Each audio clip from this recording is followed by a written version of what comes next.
সুপ্রিয় দর্শক হক green world চ্যানেলে আপনাকে জানাই স্বাগত। থাম্বনেল এবং টাইটেল দেখে বুঝে গেছেন কোন গাছের ভিডিও করছি। হ্যাঁ বন্ধুরা, এটা হচ্ছে মাদার অফ থাউজেন্ড।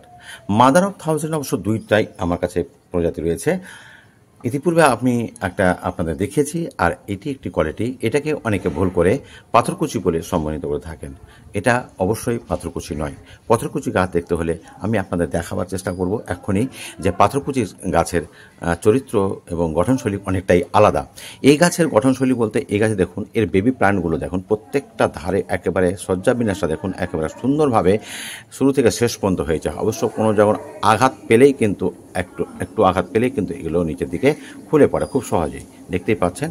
একটু আমি যদি হাতে নিয়ে হাত ইশারা করি তাহলে কিন্তু এগুলো পরপর চলে আসবে। আর এই গাছগুলো এতটাই জার্মিনেট করতে পারে যে এভাবে আপনি ফেলে দিলেই দেখতে পাবেন প্রচুর কিন্তু এখানে তলার দিকে কিন্তু গাছ তৈরি হয়ে গেছে অলরেডি।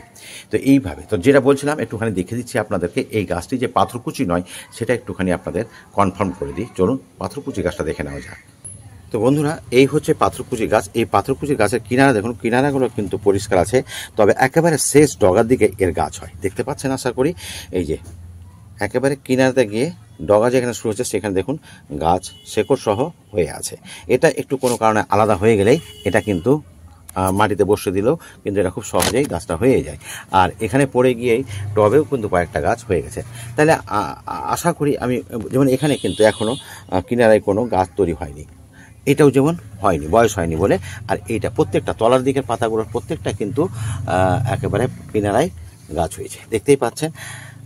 তো এতক্ষণে আশা করি আপনারা বুঝে গেছেন যে পাথরকুচি গাছ এবং মাদার অফ থাউজেন্ড গাছের চরিত্র আলাদা, বৈশিষ্ট্য আলাদা, এবং একটু খেয়াল করে দেখলে এদের দেখার যে দৃষ্টি বাইরে থেকে বাহ্যিক যে গঠন সেটাও কিন্তু আলাদা। তো বন্ধুরা, আমরা দেখে আসলাম যে পাথরকুচির সঙ্গে মাদার অফ থাউজেন্ড গাছের একটা গঠন এবং বাহ্যিকভাবে পরিষ্কার বোঝা যাবে।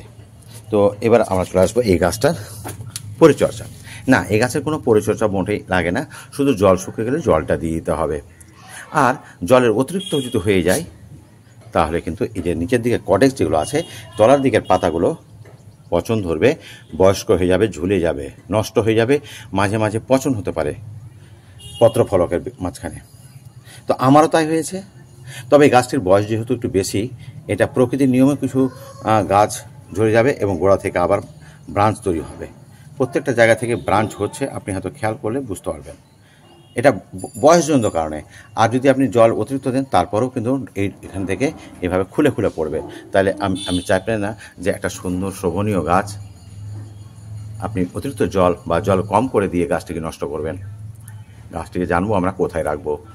এই গাছ সবচেয়ে ভালো থাকে সেমি শেডে। প্রখর রোদে রাখলেও এর যেমন ক্ষতি হয়, তেমনি একেবারে সম্পূর্ণ শেডে রাখলেও কিন্তু অন্ধকার বা যেখানে আলো পৌঁছায় না সেরকম জায়গায় রাখলেও কিন্তু খুব একটা শোভান্বিত হবে না। শোভান্বিত করতে গেলে একে অবশ্যই সেমি শেডে রাখতে হবে।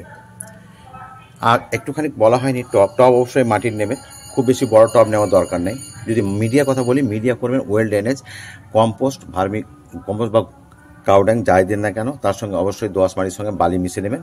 অল্প হলে কোকোপিট মেশাবেন। তাহলে আমি কি বললাম, গার্ডেন সয়েল, কম্পোস্ট বা কাউডাং, কোকোপিট আর সঙ্গে বালি ওয়েল ড্রেনেজ করার জন্য। এই চারটি জিনিস মোটামুটি 20, 25, 30 ভাগের মতো করে দিয়ে চারটা কম্বিনেশন করে নেবেন। এবার রোগ পোকা, না এই গাছে কোনো রোগ পোকা নেই, তবে ওই যে বললাম অতিরিক্ত জল হলে পচনজনিত একটা অসুখ দেখা যায়।